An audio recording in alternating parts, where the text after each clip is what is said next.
Kitchen Couch Podcast. We're feeding the soul one conversation at a time. The Kitchen Couch Podcast. The Kitchen Couch. The Kitchen Couch. We feeding the soul one conversation at a time. What do you want to drink?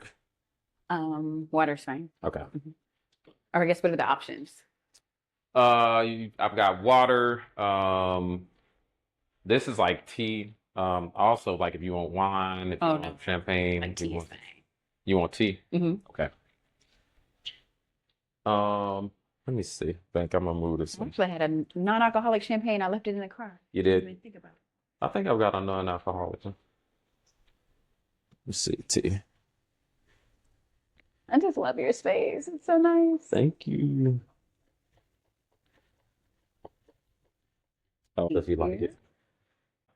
So today I'm making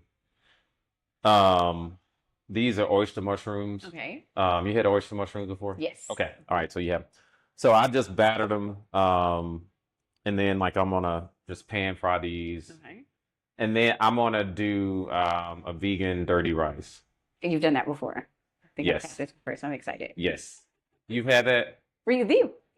Yes. Okay. All right. You whipped it Okay. up pretty fast last time I was here. All right. Okay. All right.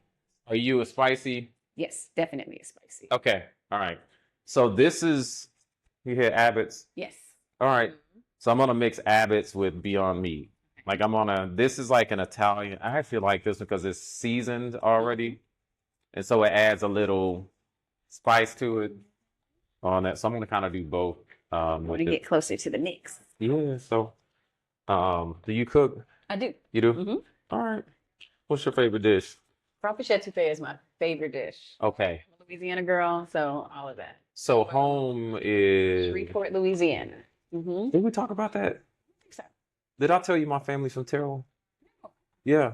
Okay. Like my mom, a lot of my mom's family grew up, or they're still there in Terrell, which is like 2 hours from Shreveport. Nice. It's not far. So it's like they used to always go to Shreveport to the boat. Yeah. Like that's like the big. That's our draw. You get to Yeah. eat there. Yeah. Or and gamble if that's what you need to. Yep. Where'd you go to school? Huntington High School. Okay. That's wrong with high school. And And so then- most people forget I'm from Shreveport because I lived in New Orleans for a while, and then I lived in Baton Rouge, and I moved here from Baton Rouge. Yeah. Got it. So most people forget, but I am a Shreveport girl. Did you go to undergrad and everything in In Louisiana? Mhm. Well, so I started out at Norfolk State University Okay. in Norfolk, Virginia. That's a HBCU, Yeah, I right? did there for a year, and then I transferred to University of New Orleans. I graduated from there, and then I went to Southern Law and graduated from Southern. Got it. Okay.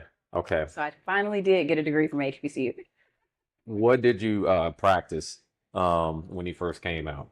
Ooh, when I first came out, I was in personal injury, Okay. and then I kind of moved into immigration for about 10 years, and then now I'm in more estate planning, wealth management, that type of thing. Okay. Mhm. Got it. And were you in different cities when you practiced? Yeah, so the first firm I was with was in Corpus Christi, Texas. Okay. Yeah, so I did that So for a you was while.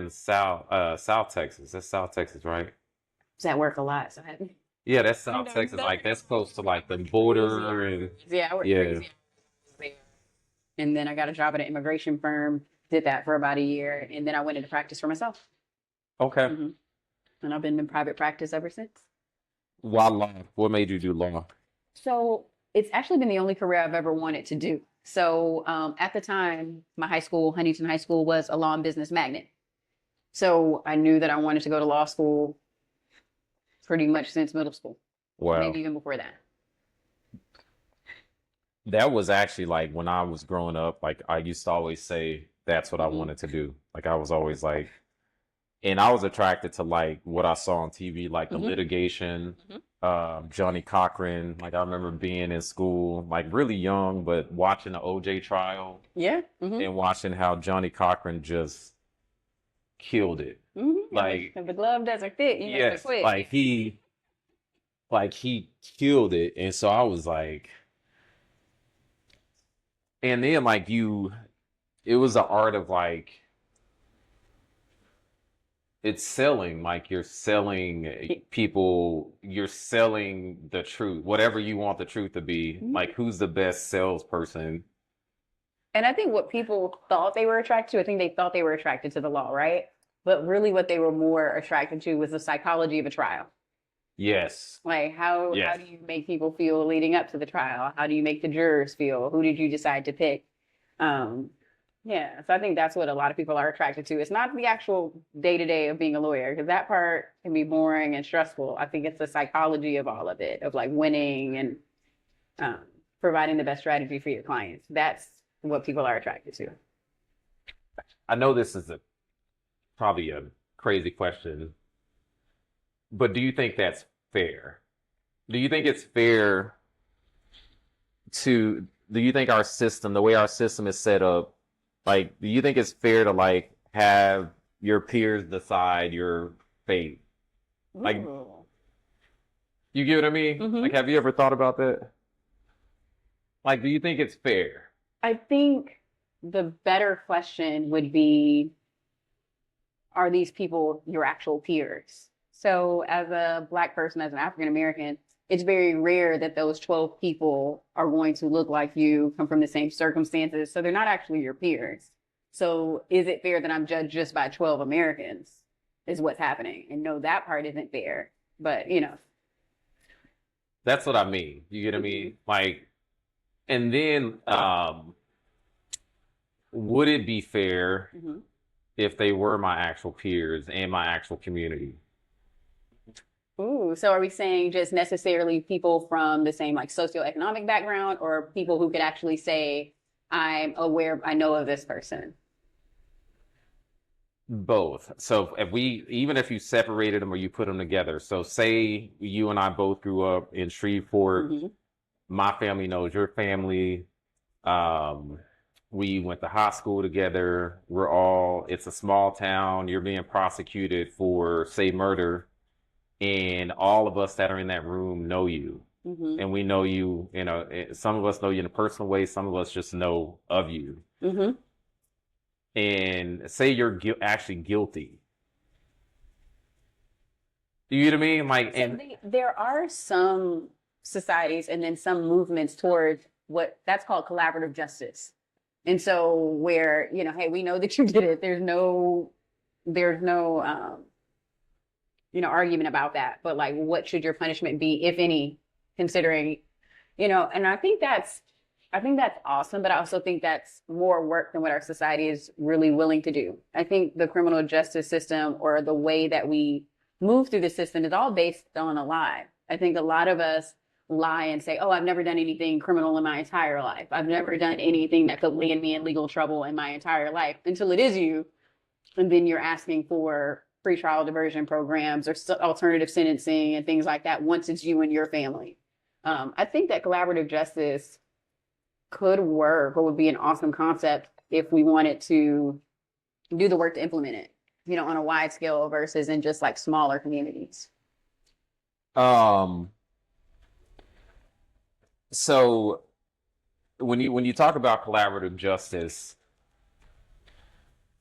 you're saying that would make us a more equitable and empathetic society, I would think, because I've seen it done after the conviction phase, like where sometimes inside prisons, they'll have like the family members of the victims come in, or the actual victims come in and talk with the person that committed the crime against them, when they really come together. But I've also seen it done in some indigenous communities in which, hey, if we don't allow the outside, criminal justice system in, we will handle it our way. And I think it's a good idea. Just a lot of work to implement it and see like what crimes could fit this profile. And are we willing to put our dollars towards that? Yeah. Do you think, not when prisons make money? Yeah. Do you think everything's forgivable and repairable? Ooh. No. Okay. Not everything, right? I'm not I'm not actually, I was talking with someone about this morning. I'm not a huge like when you don't forgive a person, you're poisoning yourself. I'm not, that's not how I view life. And I Really? definitely don't view it as like, oh, forgiveness means the person gets access. That's not how, that's just not how I view things. Now, I think that you can move past them. I don't think that just because I don't forgive you doesn't mean I have to dwell in what you did. But I don't feel like I must forgive necessarily, nor do I feel like reliving it or I must relive it just because I don't forgive that person. Especially when there are certain people who have intentionally caused harm. And they know that they will cause harm as long as they possibly can. And that comes from our individual relationships with friends and family, all the way to people who commit, acts of violence towards complete strangers. I think forgiveness sometimes might even be a concept that's introduced by our oppressor, if anything. So yeah, so I'm not saying cause harm or wish poorly or badly on a person, but I do think that a person's behavior shows you how to treat them moving forward. So maybe I don't forgive you, but I can be completely indifferent towards you and move forward. Wow.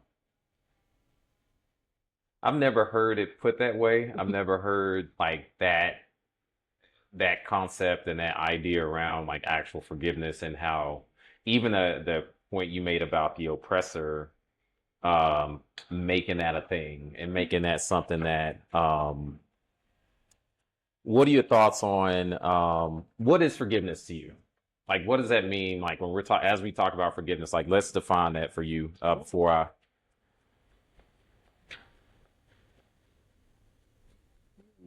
I don't want to say that it involves admitting that their behavior was okay or accepting their behavior. Um,